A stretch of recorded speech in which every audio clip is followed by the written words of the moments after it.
बिस्मिल्लाहिर्रहमानिर्रहीम। पिछले दिनों मैंने एक वीडियो अपलोड की थी सूरत फातिहा के हवाले से। जब बाजुमा नमाज आप पढ़ रहे होते हैं या किरत हो रही होती है तो क्या आपको फातिहा पढ़नी की नहीं पढ़नी है। बहुत से भाई हैं, उनके कमेंट्स आए, तो कमेंट्स में मैं उसका जवाब नहीं दे सकता, एक्सप्लेन नहीं कर सकता। तो इस वीडियो की शक्ल में मैं आपको थोड़ा सा एक्सप्लेन करूंगा कि दो पॉइंट्स मेरे सामने आए हैं। मोस्टली यही डिस्कस हो रहा था और पूछ रहे थे। पहला पहली बात ये थी कि कुरान में आया है कि जब कुरान पढ़ा जाए तो आपको खामोश रहना है। ओके। तो हमारे भाई कह रहे थे कि आपको सूरत फातिहा नहीं पढ़नी जब आप फजर या मगरिब इशा में बाजुमा नमाज इमाम के पीछे पढ़ रहे होते हैं, क्यों किरत कर रहे होते हैं इमाम साहब। आपको खामोश रहना है। सवाल ये पैदा होता है कि बरहक है, कुरान में बकायदा आया है कि आप जब भी कुरान पढ़ा जाए तो तुम उसको खामोशी से सुनो। ठीक हो गया। बात हो गई कि जब किरत हो रही हो तो खामोशी से सुनो। लेकिन जो हदीस मैंने आपको बताई थी सूरत सही बुखारी की 756, ला सलात लिमन लम यक़रा बिफातिहातिल किताब, कि जिसने फातिहा नहीं पढ़ी उसकी नमाज ही नहीं हुई। तो क्या इस सही हदीस को, अबादा बिन सामद रज़ियल्लाहु अन्हु से ये रवायत थी, क्या हम इस हदीस को गुम कर दें? हो नहीं सकता। जहां तक बात आ रही है कि किरत हो रही हो तो कुरान पढ़ा जाए तो आपने खामोश रहना है, तो ठीक हो गया ना, खामोश रहना। इस हदीस के मुताबिक आपने फातिहा पढ़नी है। अब मसला कहाँ आ गया कि हम करें तो करें क्या। सवाल ये नहीं कि कुरान पढ़ा जाए तो आपने खामोश रहना है, या अगर खामोश रहना है कुरान पढ़ा जा रहा है तो आपने फातिहा नहीं पढ़नी। दोनों बातें लाजमन है। कुरान पढ़ा जाए, खामोश रहो। फातिहा लाजमी पढ़नी है, वरना रकत ही नहीं हुई, नमाज ही नहीं हुई। फंस गए। फंसाया किसने?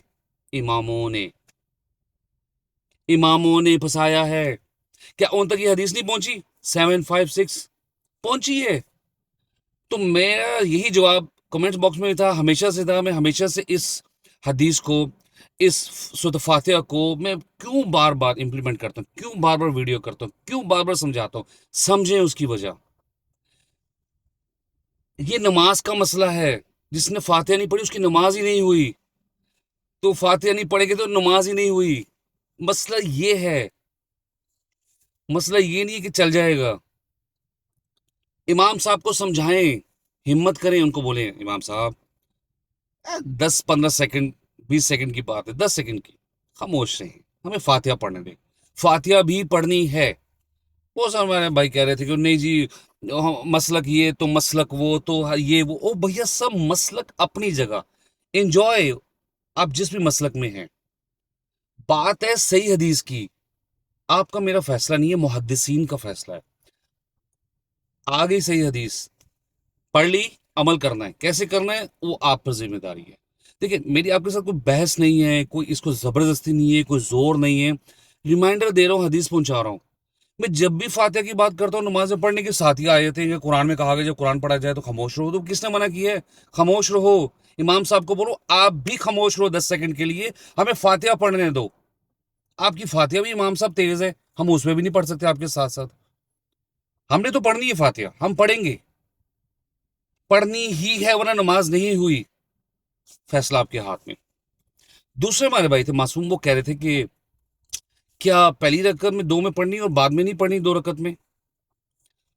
तो इसके मुताबिक देखिए, इस हदीस में, छोटी सी हदीस है, इसमें ये नहीं बताया गया कि फर्ज में, नफल में या सुन्नतों में आपने फातिहा इसमें पढ़नी इसमें नहीं पढ़नी। ला सलात लिमन लम यक़रा, फातिहा नहीं पढ़ी। फातिहा किस में होती है? आप यहां तक कि जनाजा जब पढ़ते हैं, नमाज जनाजा, उसमें भी फातिहा पढ़नी है। मजे की बात।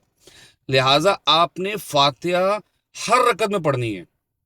4 फर्ज हो, 3 फर्ज हो, 2 फर्ज हो, 4 सुन्नतें हो, 2 सुन्नतें हो, 3 वितर हो, 1 वितर हो, फातिहा हर रकत में पढ़नी है।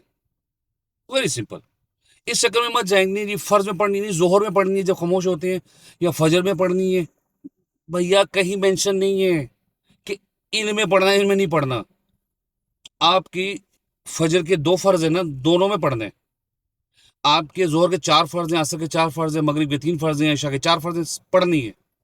थोड़ा ब्रीफ करके बता रहा हूँ ताकि आपको समझ आ जाए बात की। बार बार इसके बाद मैं परहेज करूंगा کیونکہ بہت زیادہ اسی پہ ڈسکشن ہوگی ہے، جس نے کرنا ہے کر لے، سے نہیں کرنی کرنا، سمجھانے کے لیے بتا رہا ہوں صرف. آپ کی کوئی سنت ہے، کوئی نفل ہے، سب میں فاتحہ پڑھنی ہے. فجر ہے، ظہر ہے، عصر ہے، مغرب ہے، عشاء ہے، فاتحہ پڑھنی ہے. ٹھیک ہو گیا. دوسرا مسئلہ، جب آپ لیٹ آتے ہیں، امام صاحب رکوع میں چلے گئے ہیں، آپ نے فاتحہ نہیں پڑھی، کھا گئے ہیں، اس رکعت کو آپ نے رپیٹ کرنا ہے. وہ چکر میں نہ رہی کہ بس رکوع میں ملا تو اب مسلک کی بات، امام کی بات، اس کی بات چھوڑ دیں. کھا گئے ہو فاتحہ بھیا، رکوع میں آپ ملے ہو تو آپ کو پرابلم کیا ہے؟ دوبارہ رپیٹ کر لیں. آپ رکوع میں ملے ہو تو ٹھیک ہے نا، دوبارہ رپیٹ کر لو آپ رکعت کو. مسئلہ کیا ہے؟ دوبارہ کیوں نہیں رپیٹ کر رہے آپ رکوع میں مل کے؟ کھا گئے وہاں پر، فاتحہ نہیں پڑھی. انڈرسٹینڈ؟ فاتحہ پڑھنی ورنہ نماز نہیں. میں امید کرتا ہوں میری بات سمجھ گئے ہوں گے. تھوڑا سا زور سے آج بولو، میں اس کے لیے معافی چاہتا ہوں. میرا یہ طریقہ کار نہیں ہے، صرف سمجھانے کے لیے. Please share it, understand it. اگر پھر بھی آپ نے نہیں پڑھی، ہم نہیں پڑھی، کوئی ٹینشن نہیں ہے. Relax, enjoy.